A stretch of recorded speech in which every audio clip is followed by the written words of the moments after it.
sustentável no cálculo econômico empresarial. Se ela aconteceu por causa do juro baixo, naturalmente ela vai ser insustentável se o juro subir a um patamar acima do que era o patamar de juro natural da economia.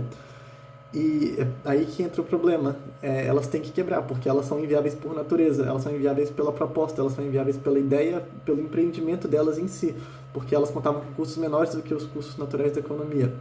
Então, se o governo ficar salvando as empresas, ele vai gerar custos constantes para salvar coisas que não tem como ter lucro. O natural dessas empresas seria não existir naquelas condições da economia. Claro que se a economia enriquecer, se a poupança aumentar e os juros caírem, elas podem ficar viáveis. Esse é até a noção de longo prazo de desenvolvimento que a escola austríaca tem sobre o capitalismo. E é por isso que o empreendedorismo depende muito de uma taxa de juros natural, sem intervenção do governo. E aí, a gente vai falar também da dispersão do conhecimento na sociedade, que o conhecimento, por ele ser disperso, o governo não consegue determinar o que é melhor para as pessoas. Então, quando o governo tem algum grande projeto, o que o Hayek vai dizer é que, por mais que ele acredite que aquilo seja melhor para as pessoas, ele não vai acertar. E as pessoas podem errar, como a gente já sabe, os austríacos não acreditam em um agente 100% racional como a literatura neoclássica. Só que o ponto é que o conhecimento da tomada de decisão individual, ele é tácito, ele é adquirido ao longo da vida. E não são tecnocratas ou pessoas especializadas no governo que vão saber o que é melhor para pessoas do que elas mesmas. Elas vão errando e aprendendo. O governo não teve a vivência delas para saber o que elas aprenderam ao longo da vida, para saber o que é melhor para elas, o que pode funcionar ou não funcionar nas esferas da sociedade. Então o governo ele não tem esse conhecimento necessário para empreender. O conhecimento para empreender ele cresce ao longo da vida, porque o homem aprende com os erros, individualmente, e o governo não consegue ter isso nem com uma quantidade infinita de dados, porque é um conhecimento tácito. E o Hayek, ele fala muito da importância do sistema de preços.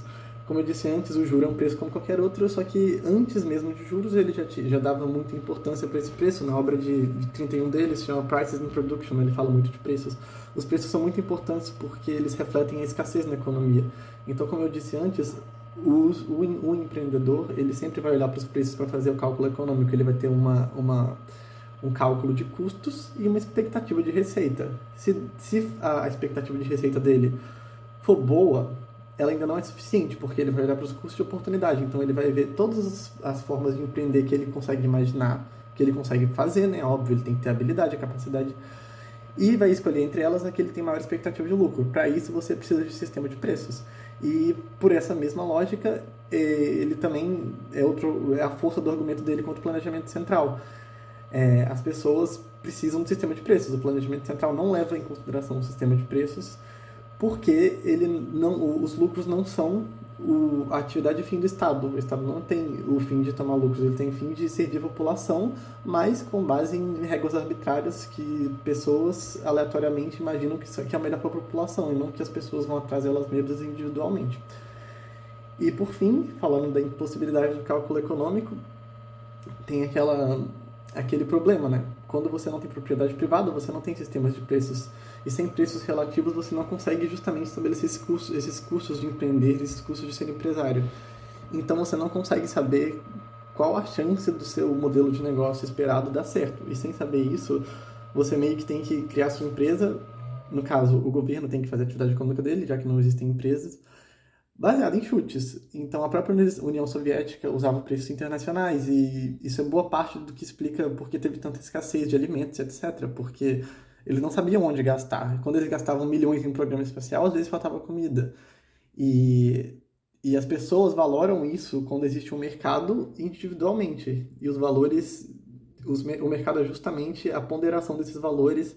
Então, quando você tem o sistema de preços, você tem justamente um atrelamento das necessidades das pessoas expressos em um denominador comum da economia, que é a moeda. A moeda mostra justamente a viabilidade de tudo ser um denominador comum de todos os recursos escassos disponíveis numa economia.